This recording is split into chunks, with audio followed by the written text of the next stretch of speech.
가장 최근에 등산을 혹시 다녀온 적이 있으신다면 그때가 언제였습니까? 요즘 날씨가 좀 참 좋았어가지고 많은 분들이 참 산으로 둘로 이렇게 여행도 많이 가시고 등산도 참 많이 가시는데요.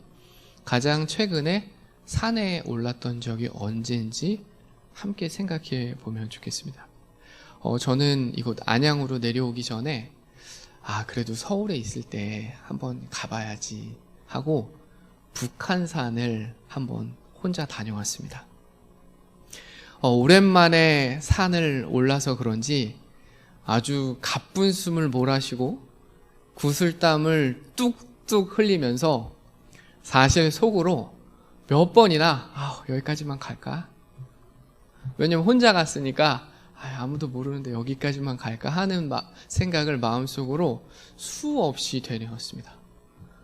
그런데 제 마음속에 또 어떤 마음이 있었냐면 이제 서울에서 이제 또 안양으로 가면 가깝지만 또 이 북한산이 또 가기가 쉽지가 않은데 요번에 한번 꼭 올라보자 하는 마음이 들어서 참고 참은 끝에 북한산 정상인 백운대에 올랐습니다. 정상에 오르니까 기분이 참 좋더라고요. 힘들었던 모든 게 싹 사라지는 것 같았습니다. 그런데 정상에 올라서 잠시 쉬고 나니까 눈앞에 현실이 보였습니다. 힘겹게 올라왔던 그 산을 이제 다시 내려가야 하는 것이죠. 몇 걸음 떼 보니까 벌써 다리가 후들후들 거리면서 너무 힘들더라고요. 겨우겨우 산에서 내려오고 괜찮을 줄 알았는데 다음 날부터 종아리가 아팠습니다.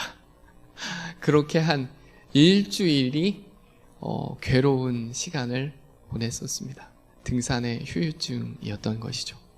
자, 오늘 본문은 굉장히 재미있는 한마디로 시작합니다. 1절을 한번 다 같이 보시겠습니까? 한번 같이 읽어보겠습니다. 예수께서 산에서 내려오시니 수많은 무리가 따르니라. 아멘. 자, 예수님께서 어디서 내려오셨다고 하시죠? 산에서 내려오셨다라는 걸로 오늘 본문이 시작됩니다.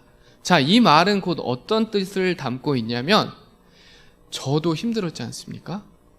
예수님도 그러셨을 거예요. 산에 올라가서 그곳에서 쉬신 게 아니거든요. 자, 마태복음 5장 1절을 한번 보실까요? 앞으로 두세 장만 넘기시면 마태복음 5장 1절이 나옵니다. 네, 우리 한번 다 같이 한 목소리로 읽어보겠습니다.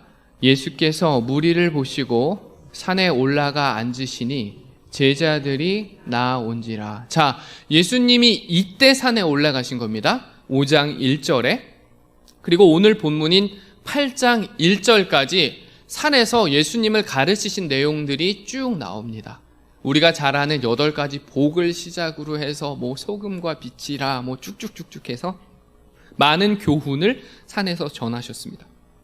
그리고 이제 내려오신 거예요. 당연히 예수님 피곤하셨을 겁니다. 힘드셨을 거예요.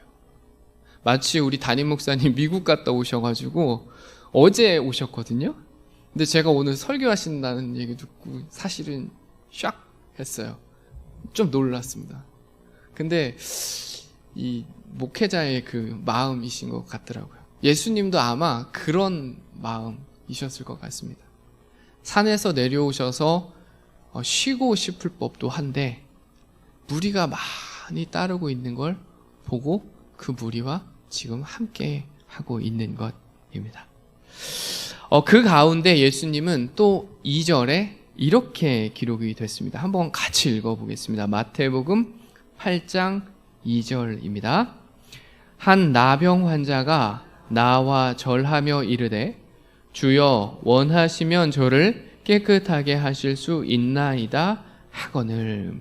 자, 오늘 본문은 산에서 내려오신 예수님, 많은 무리가 뒤를 따랐는데 그럼에도 불구하고 예수님께서 그 무리 한 사람 한 사람을 넘어서 지금 누구에게 집중을 하시냐면 아무도 집중하지 않는, 아무도 관심을 갖지 않는 무리와는 동떨어져 있던 나병 환자를 만나고 그를 고치시는 내용입니다. 자, 오늘 본문을 한번 세 부분으로 나눠서 살펴보려고 합니다. 첫 번째는 치유의 시작입니다.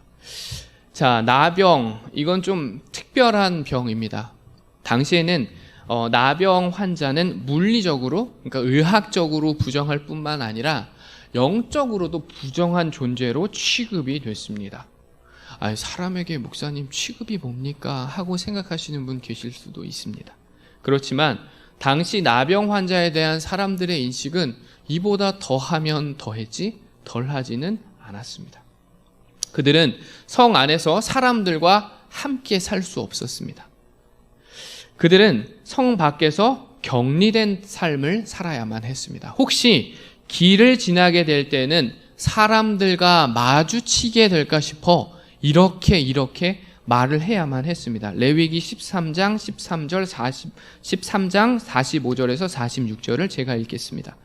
나병 환자는 옷을 찢고 머리를 풀며 윗 입술을 가리고 외치기를 부정하다 부정하다 할 것이요 병이 있는 날 동안은 늘 부정할 것이니라. 그가 부정한즉 혼자 살되 진영 밖에서 살지니라. 무슨 말이냐면 이 나병 환자가 길에 들어서면 다른 이와 마주치지 않도록 그의 윗입술, 혹여나 침이 튈지도 모르지 않습니까?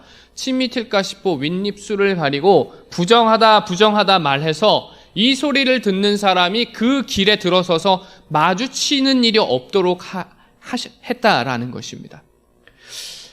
성 안에서 사람들과도 같이 살지 못하고 사람들도 마주치지 못하고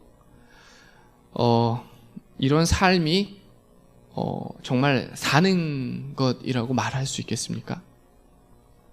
저는 이런 삶을 두고 딱 맞는 말이 있다고 생각하는데 그게 뭐냐면 바로 연명입니다. 그저 숨이 붙어 있으니까 하루하루 버텨냈던 것이었겠죠. 이런 삶을 살던 그에게 희망적인 소식이 들려왔는데 바로 1절 다시 한번 읽겠습니다. 예수께서 산에서 내려오시니 수많은 무리가 따르니라. 이런 그에게 어떤 소식이 들려왔냐면 예수님이 산에서 내려오셨다라는 거예요. 예수님이 산에서 내려오셨다. 다시 말하면 내가 예수님을 만날 수 있다라는 것이죠. 그런데 나병 환자였던 그에게 예수님 앞으로 나아가는데 큰 장애물이 있었습니다. 그게 뭐냐면 바로 예수님을 따르고 있던 무리들입니다. 무리들은 분명 틀림없이 나병 환자를 보면 돌을 던져 죽일지도 모릅니다. 어느 누가 그것을 가지고 문제시하지 않을 겁니다. 나병 환자는 예수님이 나왔다는 소식에 순간 멈칫했을지 모르지만 이내 마음을 굳게 먹었습니다. 더 이상 이것은 사는 게 아니라 라고 생각했을지도 모를 그는 사람들에게 돌에 맞아 죽는 한이 있더라도 예수님을 꼭 한번 만나보기로 결심했습니다. 우려와 달리 예수님 앞에 선 그는 이렇게 행동하며 말했습니다. 2절입니다. 한 나병 환자가 나와 절하며 이르되 주여 원하시면 저를 깨끗하게 하실 수 있나이다 하거늘. 자, 예수님 앞에 나병 환자가 나왔습니다. 무리는 어디로 갔을까요? 네, 제 성경에는 기록되어 있지 않습니다. 1절과 2절 사이에는 우리가 금세 읽을 수 있지 않습니까? 바로 다음 절이기 때문에 어쩌면 그 사이에 공백이 있었는지도 모르겠습니다. 나병 환자의 부정하다 소리를 듣고 예수님 앞에 있던 그 무리들이 조금씩 뒤로 물러나면서 어느새 없어진 건 아닌가 한번 생각을 해봅니다. 성경엔 기록되어 있지 않아 정확히는 모릅니다. 어찌됐건 나병 환자는 예수님 앞에 섰습니다. 예수님 앞에 서자 그는 넙죽 엎드려서 예수님께 고침받고자 하는 그의 마음을 여과 없이 전합니다. 자, 이어서 이제 치유의 과정이 나옵니다. 3절을 상반절만 제가 읽겠습니다. 예수님께서 손을 내밀어 그에게 대시며 이르시되 내가 원하노니 깨끗함을 받으라 하시니. 자, 예수님께서는 나병 환자에게 손을 댔습니다. 무리는 없었을지 모르지만 아마 제자들은 근거리에 있을 것 같은데 그들은 화들짝 놀랐을 겁니다. 예수님께서 나병 환자에게 손을 대시는 모습은 정말 예상치도 못한 행동이었기 때문입니다. 전염을 우려해 나병 환자와의 접촉은 금기된 사항이었기 때문입니다. 이뿐만 아니라 율법에서도 이는 부정이 전이되는 아주 좋지 못한 행동, 금지된 행동이었습니다. 민수기 19장 22절 이렇게 기록되어 있습니다. 부정한 자가 만진 것은 무엇이든지 부정할 것이며 그것을 만지는 자도 저녁까지 부정하리라. 잘 아시다시피 예수님은 말씀 한마디로 누군가의 병을 고치고 귀신을 쫓아낼 수 있는 힘이 있는 분이십니다. 말씀만으로 치유하신 내용이 성경 곳곳에 기록이 되었습니다. 그중 하나만 살펴보면 오늘 본문 바로 뒤에 이어지는 부분입니다. 8장 7절에서 8절을 제가 한번 읽겠습니다. 이르시되 내가 가서 고쳐주리라. 백부장이 대답하여 이르되 주여 내 집에 들어오심을 나는 감당하지 못하겠사오니 다만 말씀으로만 하옵소서. 그러면 내 하인이 낫게 싸움나이다. 아멘. 결국은 어떻게 됐습니까? 그 한마디에 하인이 낫게 되죠. 눈앞에 서지도 않고 저 먼 발치에 있는 하인이, 그 백부장의 하인이 낫게 되는 그 역사가 그 다음 이어서 기록이 되었습니다. 자, 그렇다면 예수님은 왜 굳이 나병 환자에게 손을 대셨을까 하는 질문이 생깁니다. 도대체 왜 나병 환자에게 손을 대실까? 저는 그것이 크게 두 가지 이유로 볼 수 있다고 생각을 하는데요. 첫 번째는 먼저는 예수님께서는 손을 대는 것을 통해서 자신이 하나님의 아들임을 일깨워주기 위한 것으로 보입니다. 율법은 부정한 물건이나 사람에게 손을 대는 사람은 즉시 부정하게 된다고 밝히고 있습니다. 그렇지만 예수님은 부정한 것에 접촉함으로 부정해지는 게 아니라 오히려 부정한 것을 거룩하게 만들 수 있는 분이셨습니다. 놀랍게 성경에는 이 내용을 고스란히 확인할 수 있는 이야기가 또 기록이 됐습니다. 바로 혈루증에 걸린 여인의 치유 사건입니다. 자, 한 장만 넘겨보시겠습니까? 마태복음 9장 20절에서 22절입니다. 12해 동안이나 혈루증으로 앓는 여자가 예수의 뒤로 와서 그 겉옷가를 만지니 이는 제 마음에 그 겉옷만 만져도 구원을 받겠다 함이라. 예수께서 돌이켜 그를 보시고 이르시되 딸아 안심하라 내 믿음이 너를 구원하였다 하시니 여자가 그 즉시 구원을 받으니라. 자, 율법에 따르면 어떻게 돼야 합니까? 뒤에서 혈루증에 걸린 그 부정한 여인이 예수님의 몸에 손을 댔어요. 예수님의 옷에 손을 댔어요. 그럼 그 순간에 예수님은 부정한 사람이 되어야 됩니다. 모든 사람은 그렇게 돼야 해요. 그러나 예수님만은 예외였습니다. 예수님은 자신에게 손을 댄 또는 자신이 손을 대는 모든 일을 거룩하게 하실 수 있는 하나님이셨기 때문입니다. 예수님은 오늘 이걸 보여주고 싶었던 겁니다. 예수님이 이 땅에 오셔서 하신 모든 이적들, 그 이적들이 말해주는 것이 바로 이것입니다. 하나님의 아들이다. 그 아들이 너를 구원하러 왔다. 자, 이런 내용은 성경 곳곳에 소개되어 있습니다. 자, 두 번째, 예수님께서는 왜 나병 환자에게 손을 대셨을까? 두 번째 이유로는 하나님께서 허락해 주신 손을 우리로 하여금 어떻게 사용해야 하는지를 일깨워 주시기 위함으로 보입니다. 하나님께서는 과거부터 사람의 손을 통해 여러 가지 은혜의 통로로 사용하셨습니다. 출애굽기 17장 11절 12절을 제가 한번 읽어보겠습니다. 모세가 손을 들면 이스라엘이 이기고 손을 내리면 아말렉이 이기더니 모세의 팔이 피곤함에 그들이 돌을 가져다가 모세의 아래에 놓아 그가 그 위에 앉게 하고 아론과 훌이 한 사람은 이쪽에 한 사람은 저쪽에서 모세의 손을 붙들어 올렸더니 그 손이 해가 지도록 내려오지 아니한지라. 자, 이스라엘이 아말렉과 전투를 벌입니다. 하나님이 모세로 하여금 두 손을 들게 하셨습니다. 두 손을 오래 들고 있자면 힘이 듭니다. 그래서 손이 점점 내려오는 것이 보통이죠. 왜냐하면 중력이라는 게 있으니까. 이렇게 손이 내려오면 문제는 뭐냐면 이스라엘이 아말렉한테 밀리는 겁니다. 그러자 아론과 훌을 통해서 이쪽 저쪽을 받쳐 손을 들게 하십니다. 이를 통해서 전쟁에서 승리케 하시죠. 놀랍게도 하나님은 이뿐만 아니라 계속해서 사람의 손을 통해서 많은 일들이 일어남을 보여주십니다. 코로나 이후에는 정말 어려워졌습니다. 병원 신방 말입니다. 이전에는 코로나 전에는 병원 신방이 굉장히 중요한 목회 활동이었습니다. 아프면 마음이 흔들립니다. 아프면 마음이 연약해집니다. 목회자가 아픈 성도를 위해 수시로 기도하겠지만 큰 수술을 앞두고 병실에 찾아가 손을 얹고 기도하는 것은 실로 큰 의미가 있습니다. 그 자체로 사랑을 느끼고 그 자체로 위로가 되고 그 자체로 회복이 됩니다.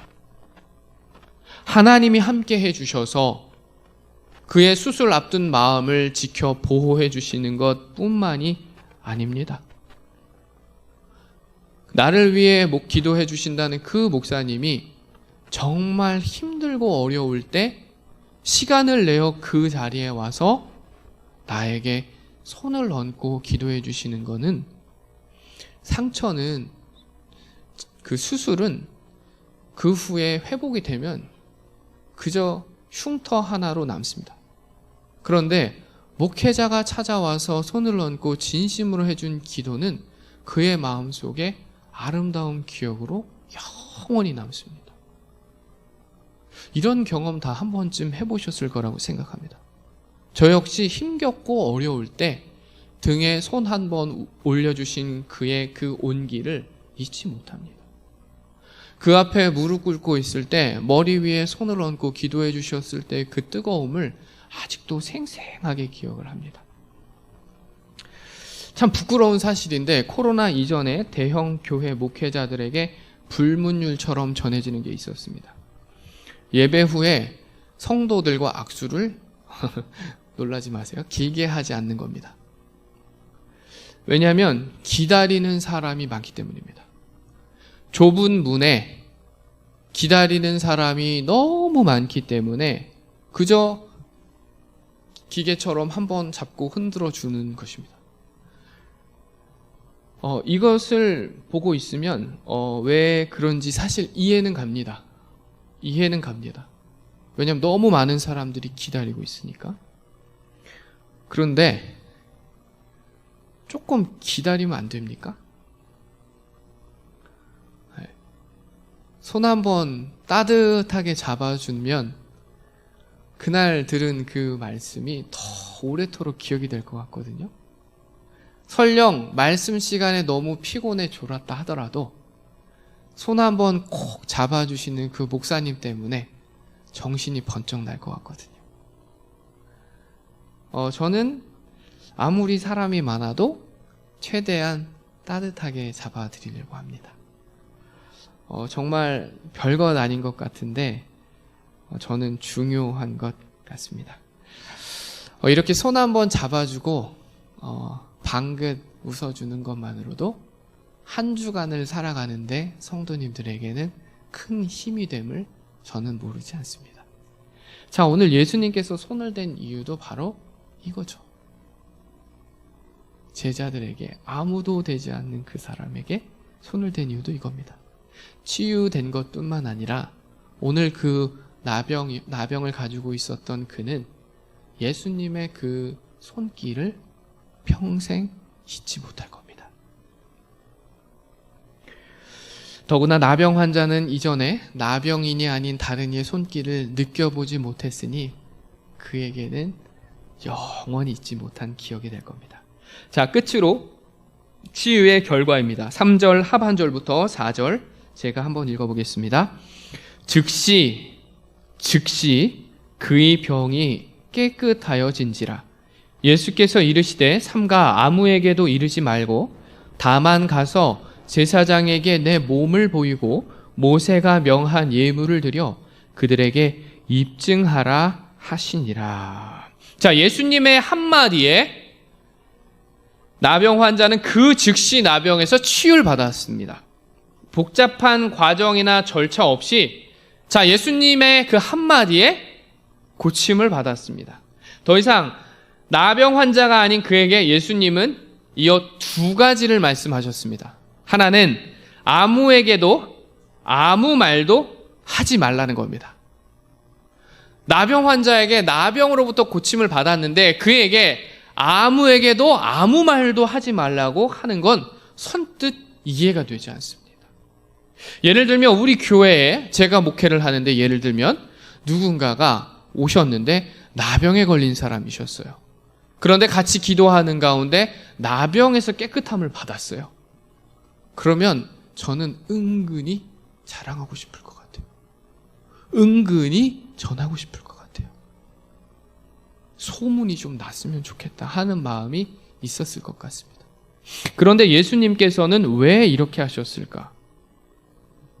예수님께서 아무에게도 아무 말도 하지 말라는 건 진심이셨습니다.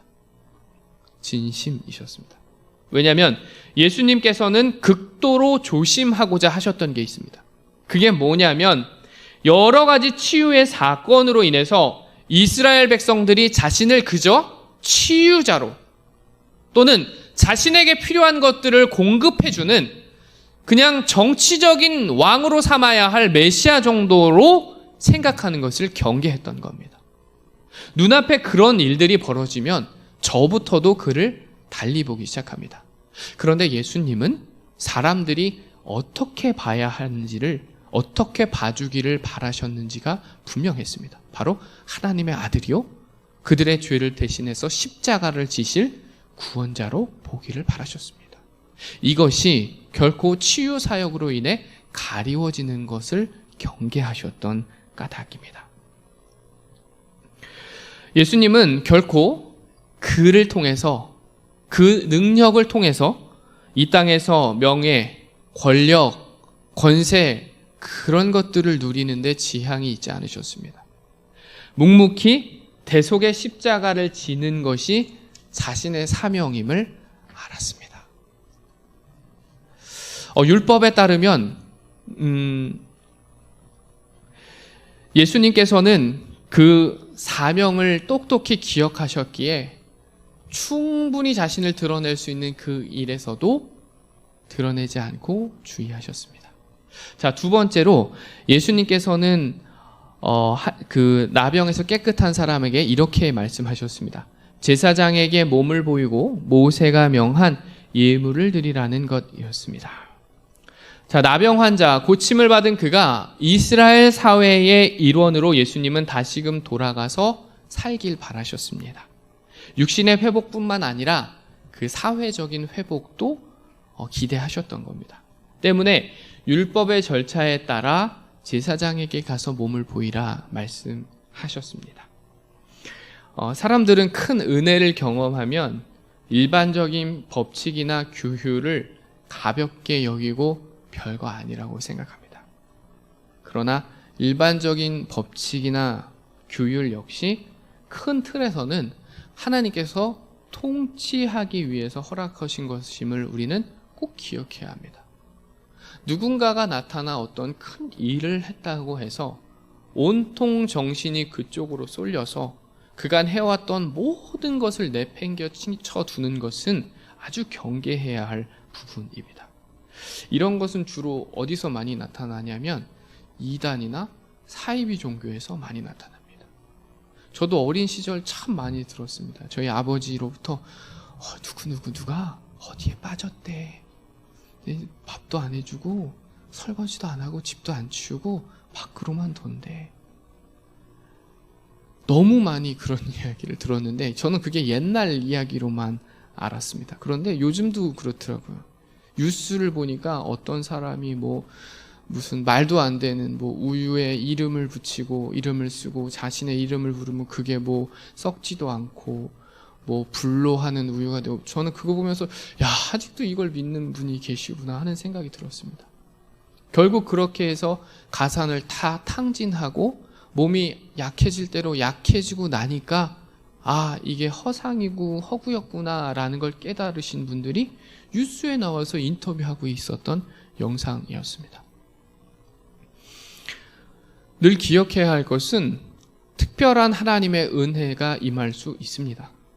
그렇지만 모든 하나님의 큰 틀에서 보면 하나님은 그 질서와 규칙, 법칙을 두고 운영하신다는 걸 꼭 기억하고 그것을 존중하는 일에 소홀해서는 안 됩니다. 자, 오늘 말씀을 맺겠습니다. 예수님은 세상의 그 어떤 병도 어떤 사람도 고치실 수 있는 하나님의 아들입니다. 자, 여기에 계신 성도님들 정도면 이것을 모르지 않을 거라고 생각합니다. 그런데 이것을 잘 알고 있으면서도 너무나 많은 요즘 성도님들은 아플 때 주님께 나오지 않습니다. 힘들 때 주님을 찾지 않습니다. 괴로울 때 주님 앞에 울부짖지 않습니다. 왜 주님 앞에 나오지 않을까?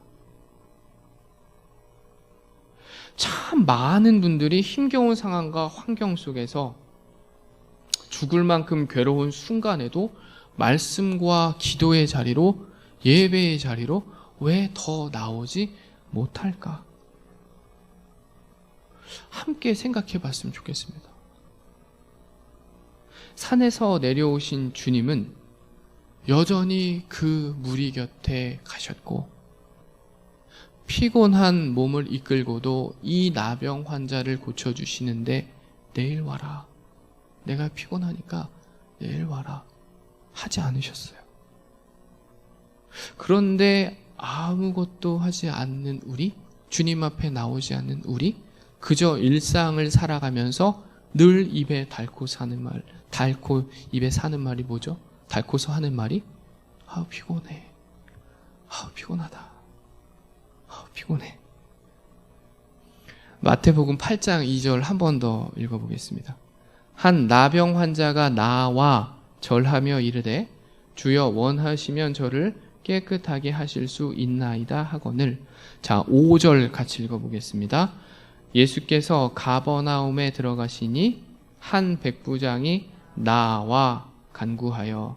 자, 8장 25절 한번 읽겠습니다. 그 제자들이 나와 깨우며 이르되 주여 구원하소서 우리가 죽겠나이다. 계속해서 뭐라고 써 있습니까? 나와. 힘들 때, 괴로울 때, 어려울 때 우리가 해야 할 제일의 행동은 뭐냐면 주님 앞에 나오는 겁니다. 다른 일 다 제쳐두고 뭐하고가 아니에요. 봉사하고 뭐하고도 아니고 그냥 일단 주님 앞에 나오는 거예요. 주님 앞에 나와 봉사하고, 주님 앞에 나와 예배하고, 주님 앞에 나와 기도하고, 주님 앞에 나와 하는 것이지, 주님 앞에 나오지도 않고 하는 것은 맞지가 않습니다. 주님 앞에 나와야 주님께 말을 하죠. 그렇지 않습니까? 물론 집에서도 우리와 함께 해주시기 때문에 그 말씀 다 듣고 계신 줄 압니다. 그럼에도 오늘 나병 환자 보십시오. 주님 앞으로 나왔지 않습니까? 그리고 엎드리고, 그리고 구하고, 순서가 이렇게 되는 겁니다. 나와와 엎드려 구하고. 성경에는 예수님께 나온 그들이 어떻게 되어 있는지를 계속해서 기록합니다. 아브라함, 모세, 다윗, 엘리야, 엘리사, 다 보십시오. 다 한결같이 예수님께 나오니까 시작이 되지 않습니까? 하나님의 은혜는 틀림없이 주님 앞에 나온 이들한테 즉시로 임할 겁니다. 이걸 우리 모두가 다 알고 있지 않습니까? 주님의 놀라우신 그 은혜 받고 싶습니다. 경험하고 싶습니다. 보고 싶습니다. 보고 싶으면 나오시면 됩니다. 한 가지 이야기만 하고 말씀을 마치겠습니다. 교회 앞에 나무를 잘랐습니다. 가지를 사람 키 훨씬 높이 한 2m 이상 높이로 다 잘랐습니다. 그래서 통행하는데 걸리적거리는 게 없어졌습니다. 저는 나무를 처음 잘라봤는데, 물론 제가 자른 건 아니지만 이렇게 옆에서 돕는 일을 했는데, 나무를 그렇게 자르니까 저는 그렇게 나뭇가지가 많이 나오는 줄 몰랐습니다. 엄청나게 많이 나뭇가지들이 쌓였는데, 그 나뭇가지들을 처음에는 종량제 봉투에 담으려고 했습니다. 근데 어림도 없더라고요. 도저히 안 되고, 그 나무를 자르는 걸 도와주시러 오시는 분이 알려주셨습니다. 나무를 묶어서 저쪽 옆에 잠깐 보관해 놨다가 다음번에 나무를 또 한번 자르고 버릴 때 한번 차 한 대로 버리는 게 좋겠습니다. 그리고 잘라놓은 나무는 지금은 부피가 크지만 조금 내버려 두면 숨이 죽어서 이렇게 부피가 줄어들 겁니다 라고 이야기를 해주셨어요. 그리고 교회 카페 저 테라스 반대편 뒤쪽에 나무를 보이지 않게 차곡차곡 쌓아놨어요. 다 모르셨죠? 모르실 수밖에 없어요. 저도 이제 모르고 보면은 모릅니다. 그리고서 이걸 언제 버리지 하고 마음의 불편함을 가지고 있었습니다. 근데 제가 항상 그 테라스에 좀 자주 앉아 있으려고 하거든요. 왜냐하면 오가시는 분들한테 사람이 여기 있다라는 걸 보여드려서 교회로, 그 카페로 좀 편안하게 오실 수 있도록 제가 목사님께, 지목사님 함께하는 우리 부목사님께도, 목사님 뭐 할 거 없으면 일단 여기 앉아서 무조건 책을 보든 여기 무조건 있어라 했는데, 우린 그렇게 노력하고 있는데, 한 번은 이번 주에 있었던 일입니다. 한 분이 그 나무 쌓아놓은 데 오셔가지고 이렇게 들춰보고 막 계시는 거예요.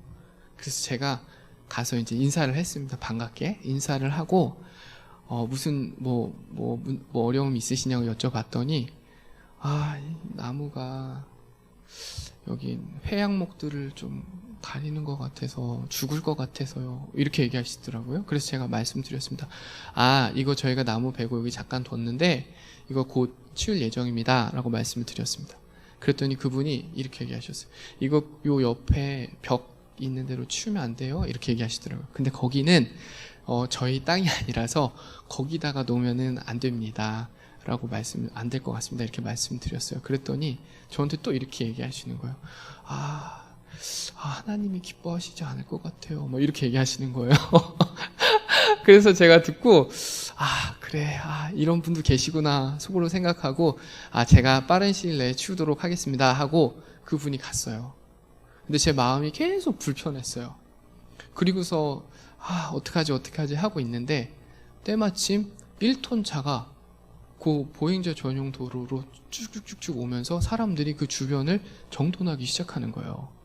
뭐 나뭇가지도 줍고 뭐 쓸기도 하고. 저는 응답이라고 생각해서 얼른 냉장고에서 물이랑 마침 손님이 빵 하나 사오셔서 그거 들고 갔어요.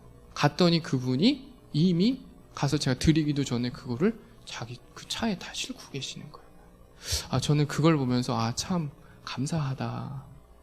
어찌 보면 별거 아닐 수도 있는데 교회에 나와서 주님 앞에 계속 있다 보니까 또 이런 은혜도 경험하게 하시더라고요. 그래도 차 한 대 불러서 그렇게 하려면 굉장히 큰일인데 그렇게 일도 처리해 주시는 주님 보면서 저는 되게 많이 감사했습니다. 주님의 은혜는 오늘날에도 계속됩니다. 주님 앞에 믿음으로 나아온 사람에게 허락됩니다. 부탁을 좀 드립니다. 때마다 주님 앞에 나오는 한 분 한 분의 성도님들 되어주셨으면 좋겠습니다. 오늘 아침에 선포해 주신 말씀처럼 새로운 피조물이 됨도 우리가 주님 앞에 나아옴으로부터 시작될 수 있다는 걸 같이 기억하는 우리 안양중앙교회 성도님들 되시기를 주님의 이름으로 축원합니다. 잠시 우리 기도하겠습니다. 하나님 아버지,